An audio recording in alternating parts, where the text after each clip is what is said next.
Mes amis, être patriote, ce n'est pas la gauche qui s'est rétrécie sur ses utopies.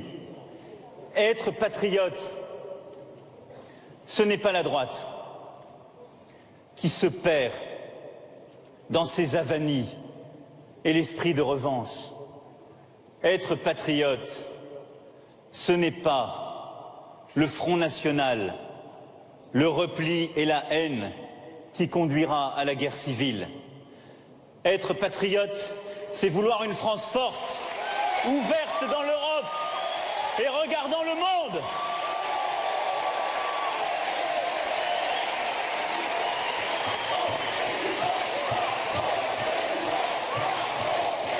Et quand je regarde Marseille, je vois une ville française façonnée par 2000 ans d'histoire, d'immigration, d'Europe, du Vieux-Port à Saint-Loup en passant par le Panier. Je vois les Arméniens, les Comoriens, les Italiens, les Algériens, les Marocains, les Tunisiens, je vois les Maliens, les Sénégalais, les Ivoiriens, j'en vois des tas d'autres que je n'ai pas cités. Mais je vois quoi? Des Marseillais. Je vois quoi? Je vois des Français. Bizarre en fait. Est-ce que tu manifesterais ton soutien à l'équipe de France par exemple? Non, je suis algérien. Je suis algérien, je suis en France. Algérien, en fait. Je suis pour faire mon avenir. Mais je suis pas pour la France, je suis pour l'Algérie, frère. Jusqu'à la fin du monde, jusqu'à la mort. Mais ici t'es sur les Champs-Élysées, c'est une avenue française.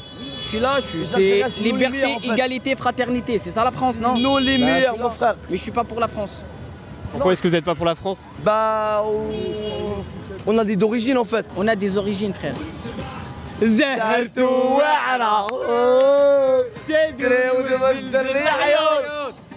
Qu'est-ce que vous chantez? Est-ce que vous nous chantez? Je voulais chanter une chanson en fait. Ça veut dire quoi? Je parle pas français, monsieur. Arabia Ziek, ça dit quoi? عربية نهضروا غير العربية ثلاثة إن شاء الله نتعلموا مع الوقت. Une chanson pour mon pote, il est en prison. Ben ça sert à ça.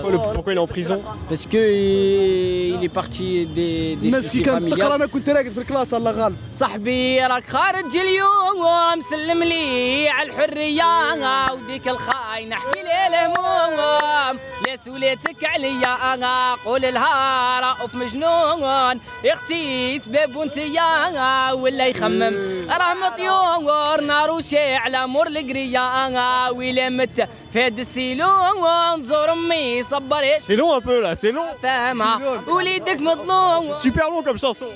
يا الجنية ويا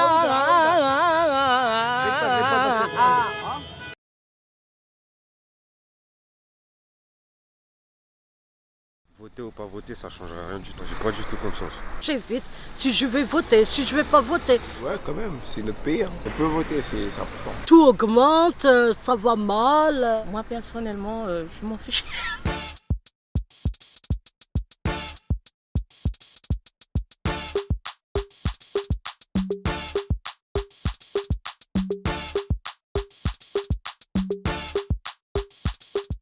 Oui, je compte aller voter, je trouve que c'est très important, c'est mon devoir de citoyen. Peu importe, pour moi, je voterai pas. Parce qu'avec ce qui se passe, je sais pas quelle décision prendre. Vous avez déjà voté à une élection ou pas? Jamais. Je comprends un peu les jeunes, ils disent qu'on les promet plein de choses, alors ils veulent pas voter. Je m'en fais sincèrement, les élections ça me dit rien parce qu'il faut se lever pour aller travailler, c'est au même. Hein. On se sent délaissé ici. On regarde autour de nous par rapport même aux aides et tout. Au jour d'aujourd'hui, on les sent pas venir ça. Dans mon quartier, on est beaucoup de chômeurs. Alors que l'emploi, aujourd'hui, je pense que c'est essentiel pour tous les jeunes. Il y a beaucoup qui ne votent pas, mais je souhaiterais qu'ils votent. Parce qu'avec la voix des jeunes eh ben ça peut aboutir à quelque chose, quoi. Comme nous, dans le 93, on est des gens démunis. Vous savez très bien que les gens n'ont pas les moyens. On a un travail, mais on appelle ça un travail pauvre. Que moi, une fois que j'ai payé tous les factures et ceci, cela, j'ai plus rien. Il n'y a aucune activité, je ne peux pas ramener mes enfants en vacances. Est-ce que vous comptez aller voter du coup Moi je sais pas du tout encore. Je vais voir, je pense que ouais, parce que je vois que ça commence à être chaud. Par rapport à Zemmour, tout ça, ce qu'il dit c'est un peu raciste. C'est pas digne d'un président qui peut être élu, on va dire. J'ai jamais voté. Là, si je vote, c'est la première fois, là. En grande partie à cause de ça. Vous avez voté à la dernière élection Non, malheureusement, j'ai pas voté. J'étais pas réellement convaincu. Mais aujourd'hui, je tiens à participer. Et qu'est-ce qui a changé On va dire les candidats, par exemple Éric Zemmour, il me fait peur par rapport au discours qu'il tient. Et même pour mon avenir à moi, par rapport à ce qui est proposé en ce moment, je suis pas totalement d'accord. J'encourage tout le monde, et même tous les jeunes, d'aller voter, parce qu'aujourd'hui, voilà, je pense que nos années sont dépassées. Et si aujourd'hui, nous, on ne se sent pas concernés, qui le fera. Bonjour, je m'appelle Alexandre, j'ai 26 ans. J'habite à Nantes, je suis chef d'entreprise.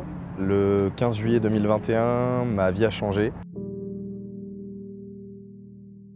Je me suis fait agresser par deux individus dans ma résidence, Monsieur Mborangon Akambo et Monsieur Daoud Djabiev. Ils m'attendaient avec des barres de fer.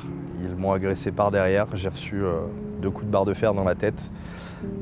J'ai essayé de me défendre comme j'ai pu. Ils ont réussi à prendre le dessus. Je me suis fait tabasser lorsque j'étais au sol.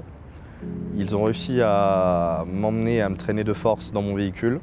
Ils étaient là pour me piquer ma voiture. Ils m'ont étranglé sur la banquette arrière. Lors de la sortie de l'immeuble, j'ai réussi à m'échapper tant bien que mal du véhicule de par mes dernières forces qu'il me restait. Le premier individu, M. Mborangon Akambo, âgé de 17 ans, a été placé en centre éducatif fermé. Malheureusement, quelques mois plus tard, M. Mborangon Akambo a récidivé. Il n'était pas en centre éducatif fermé. On s'est rendu compte qu'il a assassiné un père de famille sur l'île de Nantes, à une centaine de mètres de l'endroit où il m'avait agressé quelques mois plus tôt. J'ai la conviction que si Éric Zemmour avait été président lors de mon agression, jamais mes agresseurs n'auraient été libérés et le meurtre que M. Mborangon a commis dans les mois qui ont suivi n'aurait jamais eu lieu. Le 10 avril, votez Éric Zemmour. C'est le seul candidat dont le sort des Français importe vraiment. C'est le seul qui peut nous permettre de retrouver le pays qu'on aime tant, la liberté qu'on aime tant, la tranquillité qu'on aime tant. C'est le seul candidat qui a des solutions fortes qui permettront d'empêcher aux délinquants de récidiver, qui punira ceux qui ont besoin de l'être et qui renverra chez eux ceux qui n'ont rien à faire chez nous.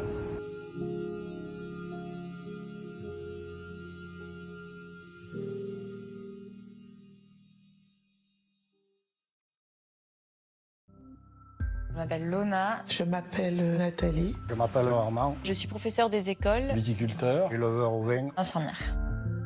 On est formé pour ça, pour gérer la crise, pour gérer l'urgence. On aimerait que les Français y continuent leur élan, parce qu'il y a déjà une belle niche de gens qui ont envie d'acheter des produits made in France. J'ai contribué à l'épanouissement des enfants qui vont devenir des futurs citoyens. C'est pour continuer à changer la vie de Lona, Nathalie, Armand, Pierre, votre vie, que je suis candidat pour un nouveau mandat de président de la République. Ce que nous traversons, le retour de la guerre en Europe, l'augmentation des prix qu'elle entraîne, rend les transformations que nous avons engagées tous ensemble depuis 5 ans plus nécessaires encore. Il nous faut continuer de bâtir une France et une Europe plus fortes, qui dépendent moins des autres pour nous nourrir, nous chauffer, nous déplacer, nous financer, produire. Il nous faut continuer d'investir pour lutter contre les inégalités à la racine, pour vivre mieux, pour que nos enfants aient les mêmes chances dans la vie. Vous le savez, j'ai toujours cherché à faire ce que je vous avais dit et à vous dire ce que je comptais faire. Alors si vous me faites confiance, les années à venir seront des années d'action résolue, en métropole comme dans nos territoires d'outre-mer. Des années pour agir, pour vous, pour nos enfants, pour nous tous.